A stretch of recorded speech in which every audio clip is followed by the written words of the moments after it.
Hi, Assalamualaikum warahmatullahi wabarakatuh. In this video, I'm going to give a practical example related to Wilcoxon signed rank test. And this is the second video out of 3 videos altogether related to this idea.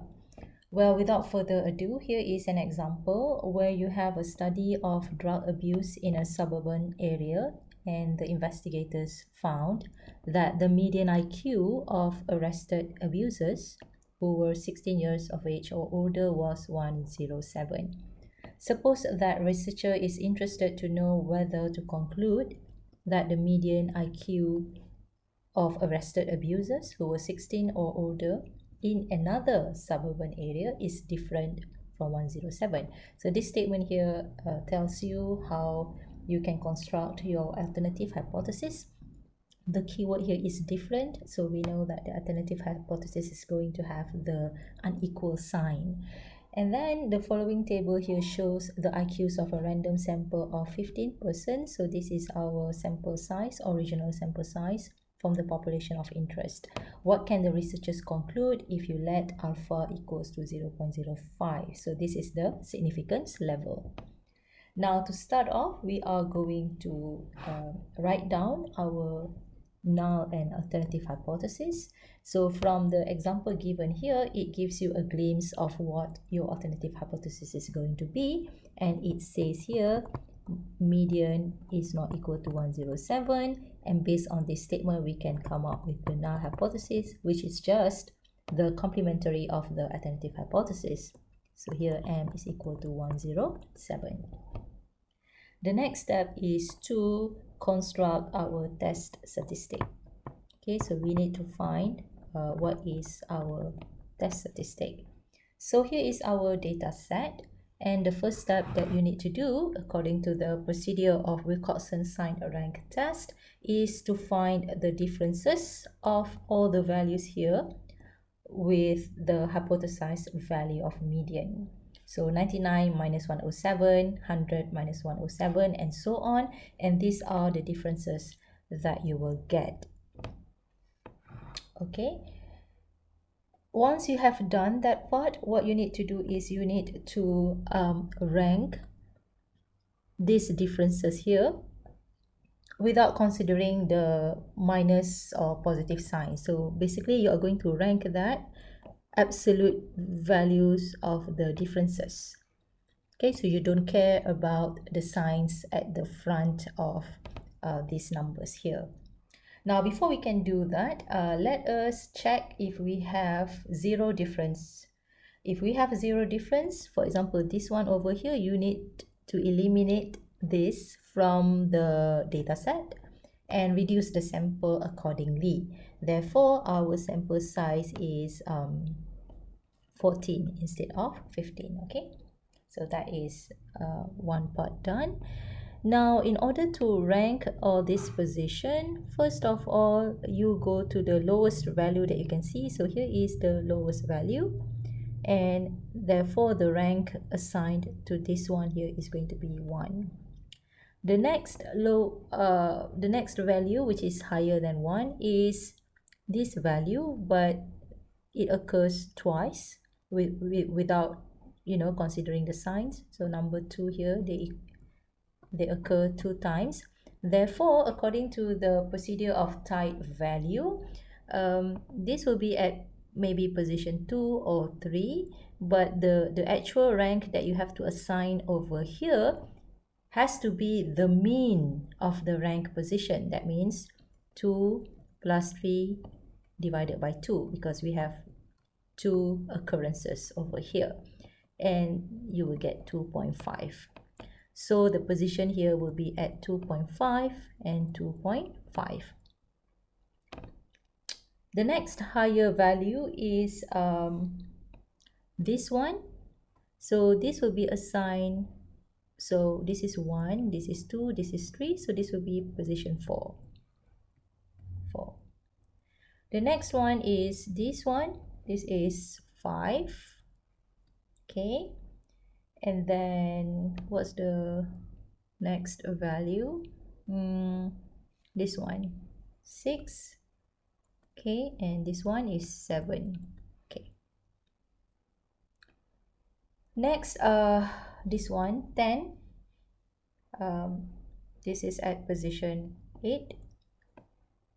Okay, I'm just going to cross it properly so that I can see which values that haven't been assigned the rank of position. What else? 10, 12. So 12 will be at position 9. 13 will be at position 10. Okay.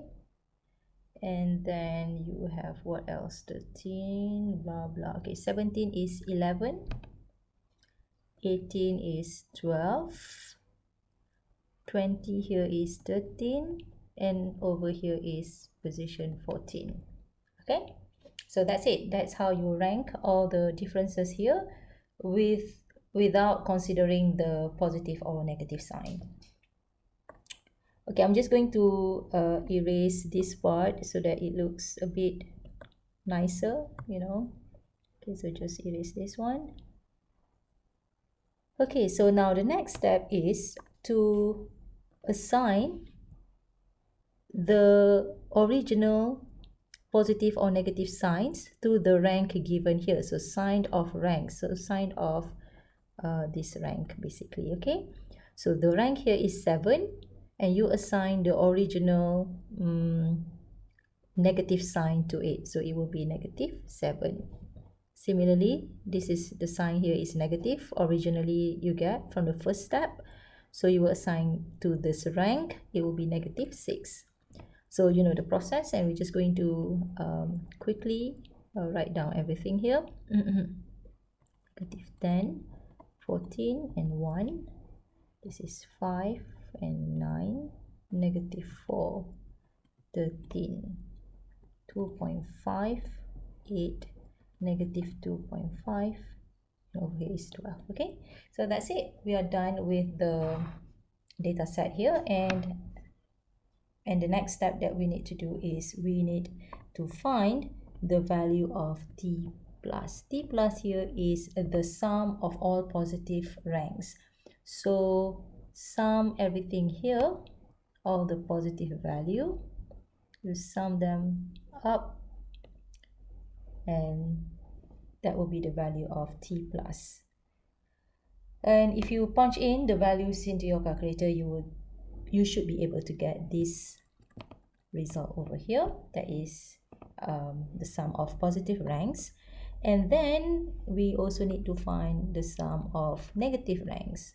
So sum up all these values together, and you should be able to get 40.5. So you don't have to consider the negative. Basically, you just have to sum the values up. Okay, so you will get 40.5.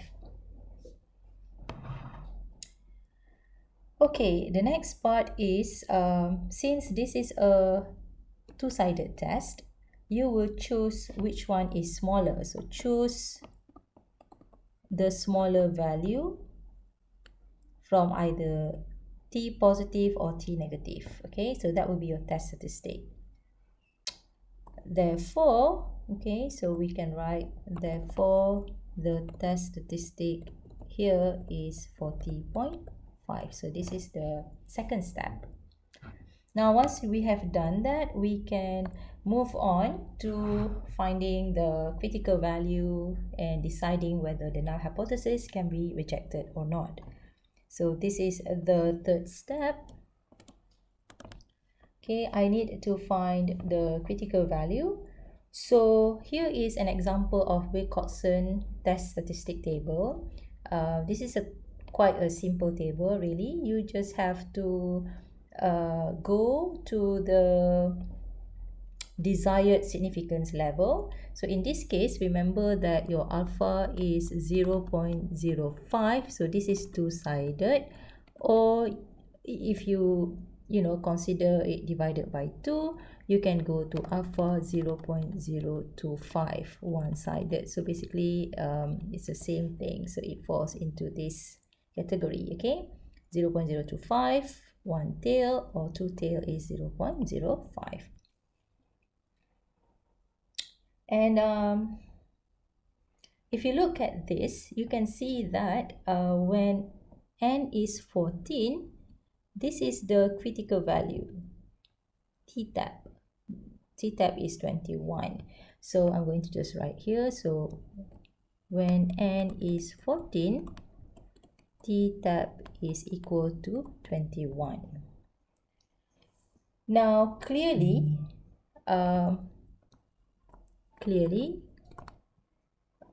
what's the value that we have? Test statistic.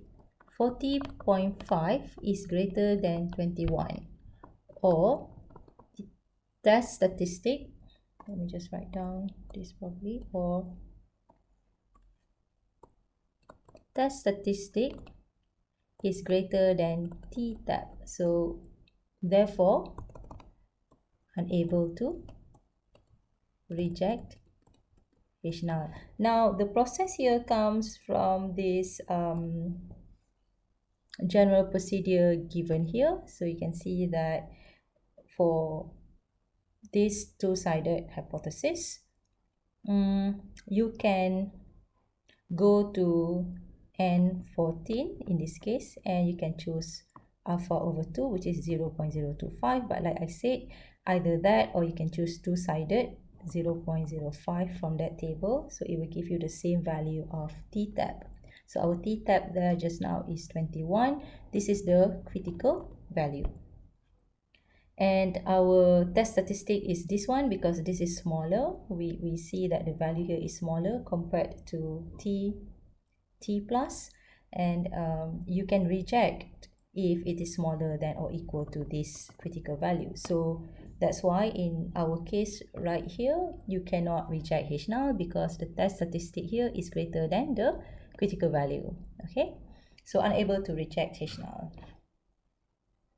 Next is conclude. So you can conclude accordingly. We can say that there is not enough evidence to say that, well, basically you just have to go back to what the question is asking you to do. Not enough evidence to say that median IQ, so I'm not going to write down, I'm just going to highlight the conclusion line. It is not enough evidence to conclude that the median IQ of arrested abusers who were 16 or older in another suburban area is different from 107. Okay, should I write it down? Okay, let me just write down conclusion properly. So okay, so there is not enough evidence to conclude that the median IQ of arrested abusers who were 16 or older in another suburban area is different from 107. So that's it. Okay, right. So blah blah blah. Okay, such a long conclusion at the end of it. Now this is an example of another Wilcoxon table, and you can see that this table has more details than the one that you see over here. And this table is also easy to use. It is not too difficult. Let me just illustrate to you the idea here. You can see that for here is n14. This is n14. So in order to find the critical value, you need to find the critical value that gives probability 0.025. Okay, so let me just write it down. So I need to look at this part here. So this is where the critical values can be found, and here is the probability. Obviously, this part is probability. So you need to find the critical value such that you can observe probability of 0.025 or close to that 0.025, because here we have alpha divided by 2. Okay, so you can see that when alpha is 0.025, this is the closest value. So this is 0.0247. Can you see it? So over here. Okay, so this is 0.025, close to it. Therefore the critical value is 21. So similar to what you have seen in the previous table. Now this table is important if you want to find the p-value associated to our test statistic. For example, this one, you cannot find the p-value because the table here is quite simple. But if you are provided with this slightly extensive table, you can actually answer questions such as, what is the p-value of this study? Okay, of this study, what's the p-value? In order to find the p-value, you need to find the probability of getting or observing 40.5 or less. Okay, so in this case, you can see that 40.5 is between this value 40 and 41. Therefore we can say that the probability of getting or observing 40.5 is between, okay, let me just write it down properly, is between 0.2316 and 0.2508. Therefore, the p-value here, the p-value is 2 times 0.2316. You know why it has to be multiplied by 2, because this is a two-sided test. And 2 times 0.2508. Okay, and this is about p-value is between 0.4632 and 0.5016. So again, we know that you can use p-value approach to decide whether the null hypothesis can be rejected or not.